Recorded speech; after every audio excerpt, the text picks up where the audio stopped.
నందు ప్రియమైన సహోదరి సహోదరులకు యేసుక్రీస్తు నామములో శుభములు. దేవుని యొక్క నూతనమైన కృప మీకు కలుగును గాక. ఈరోజు దేవుడు మనకిచ్చిన మాట హోషేయ గ్రంథం 9వ అధ్యాయం 13వ వచనం.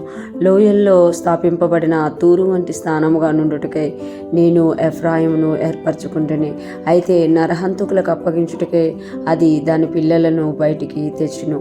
ఈ మాటలు మనం హోషేయ గ్రంథంలో చూస్తున్నాం. హోషేయ ప్రవక్త ఎక్కువగా ఎఫ్రాయిమీల యొక్క గోత్రమునికి ప్రకటించినట్లుగా మనము చూడగలమన్నమాట. ఎందుకంటే హోషేయ గ్రంథంలో ప్రతి ప్రవచనం కూడా ఎఫ్రాయిమీలకు ఇవ్వబడినట్టుకు ఎఫ్రాయిము అనే మాట ఎక్కువగా వాడబడుతుంది.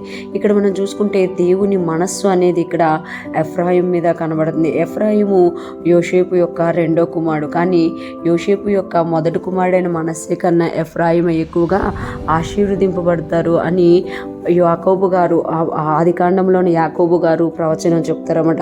అదేవిధంగా ఇక్కడ మనం చూసుకుంటే లోయలో స్థాపింపబడిన తూరు వంటి స్థానముగా నుండుటకై నేను ఎఫ్రాయిమును ఏర్పరచుకుంటుని. లోయలో స్థాపింపబడిన అంటే లోయలో ఉండే పట్టణము, లోయలో ఉండే దేశము సస్యశ్యామలంగా ఉంటుంది అనమాట. సస్య సమృద్ధితో ఉంటుంది. తూరుతో పోలుస్తున్నారు.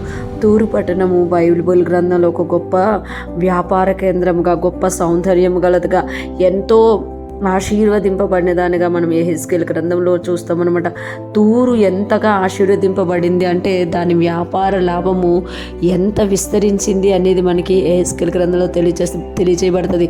తూరు పట్టణముతోటి, తూరు దేశంతో వ్యాపారం చేయడానికి భూమి మీద ఉన్న దేశాలన్నీ కూడా పోటీ పడినట్టుగా మనము చూడగలం. అంటే తూరుకి ఎటువంటి ఆధిక్యతనిచ్చానో, ఎటువంటి ఆశీర్వాదం ఇచ్చానో నేను అటువంటిదిగా ఎఫ్రాయిమును చెయ్యాలి అని అనుకున్నాను. కానీ ఎఫ్రాయిం ఏం చేసిందంట, అయితే అంటే దేవుని ఆలోచన ఎఫ్రాయిమును గొప్పగా ఆశీర్వదించాలని, లోయలో స్థాపింపబడిన తూరులాగా ఆశీర్వదించాలని.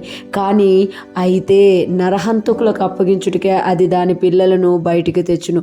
నరహంతకులకు అప్పగించుటకే అంటే దేవుని ఆలోచన ఎలా ఉంది అంటే ఎఫ్రాయిమును గొప్పగా ఆశీర్వదించాలి. ఎఫ్రాయిం యొక్క సౌందర్యము, వ్యాపార లాభము ప్రపంచమంతా బూదిగంతాల వరకు తెలియాలి అనేది దేవుని యొక్క ఆలోచన. కానీ ఎఫ్రాయిం ఎంతగా చెడిపోయిందంటే తన దేవుణ్ణి వదిలిపెట్టి బయలుపోయారుని అత్తుకొని తన పిల్లల్ని బయలుపోయేవారికి అప్పగించిందనమాట. నరహంతకులకు అప్పగించుటకే అది దాని పిల్లల్ని బయటికి తెచ్చును. అంటే దాని పిల్లల్ని ఒక విగ్రహానికి ఆ యొక్క బలిగా అర్పించేయడానికి ఇష్టపడారంట ఎఫ్రాయిమీలు. అది దేవుని దృష్టిలో భయంకరమైన అసహ్యమైన పాపముగా పరిగణించబడుతుందన్నమాట. అందుకే దేవుడు బాధపడుతూ ఆ తర్వాత ఎఫ్రాయిమీల్ని శపించినట్టుగా మనం కింద వచనాల్లో చూడగలం. ఈరోజు ఫ్రెష్ మనం వింటున్న ప్రతి ఒక్కరూ జ్ఞాపకం చేసుకోవాలి. దేవుడు ఎఫ్రాయిమీల మీదనే కాదు, మన మీద కూడా ఒక గొప్ప ఆలోచన, గొప్ప ప్రణాళిక కలిగి ఉన్నారు. కానీ మనం ఎప్పుడైతే మన ఆలోచనలో, తలంపుల్లో దేవునికి విరోధమైన వాటిని కలిగి ఉంటామో, మన యొక్క క్రియలు దేవునికి విరోధమైన కలిగి ఉంటామో, దేవుడు మన విషయంలో బాధపడేవారిగా ఉంటారు. ఈరోజు ఫ్రెష్ మనం వింటున్న ప్రతి ఒక్కరం కూడా ఆయన్ను బాధ పెట్టేవారంగా కాక ఆయన్ని సంతోష పెట్టేవారంగా, ఆయన ఆలోచనలు ఎలా ఉన్నాయో అలాగ మనం నడుచుకొని ఆయనకు మహిమకరముగాను, ఆయనకు ఆనందకరముగాను, అనేక మందికి ఆశీర్వాదకరముగాను జీవించుదుముగాక. ఆమేన్.